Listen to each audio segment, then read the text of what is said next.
Hello Canada, I'm Dan Wong. Right now I'm doing my Master's in Politics at the University of British Columbia. Thanks for watching my video. I'm going to talk to you today about why I am the next great Prime Minister. Over the next 5 minutes, I'm going to lay out in specific detail what I'll do to make Canada stronger economically and socially by developing the North. Canada is often characterized politically by its regional diversities, held together by a federal state. That means that power is divided between the federal, provincial, and territorial governments. From Quebec to the north, to the Maritimes to the prairies, each region in Canada comes with its own economic opportunities and social challenges. However, while the last southern provinces were granted control over the renewable and non-renewable resources as late as 1930, the federal government still administers control over the natural resources in the territories. And because of this, northern resource development has contributed little to a sustainable, diversified economy in the north. Instead, it's led to increased levels of unemployment and cycles of poverty. Now, the problem here is that federal attention to northern resource development only becomes a priority during periods when prices for these resources are high, which is usually relatively brief. And at times when these resource prices are low, federal interest invariably falls off. When that happens, staff positions are reallocated and the usual neglect resumes. So when resource prices rise again, federal capacity is not in place. So although there's a flurry of activity, it's often much too little, much too late. Thus, the territories remain stuck in their boom and bust economy. Most of the economic decisions are still made from Ottawa.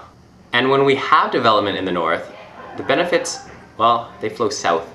And as a consequence of this, the territories remain weak and fiscally dependent on Ottawa. Non-renewable resources are the only source of wealth that Northerners have to invest in a diversified, modern, and sustainable economy. And for 40 years, the federal government has had the statutory responsibility for developing a northern economy. And what has the federal government done in the last 40 years? It's bled virtually all the resource revenues out of the north into its own treasury. Instead, it should have been investing in the basic prerequisites for a strong northern economy. The federal government could have even put a fraction of these funds from these depleting resources into a trust fund that would generate ongoing sustainable development for the north, such as in Alaska or Alberta or Norway. And instead, it dissipates them on its routine operations and it spends it on maintenance expenses of the central government. And what does the North get in return? The North gets federal transfers. What do these transfers mean? Well, they basically mean continued cycles of dependency and poverty for Northerners. As the next great Prime Minister, I will do something that no other federal government has done before. You see, my great idea is to devolve governance and resource revenue authority directly to territorial, Aboriginal, and community governments.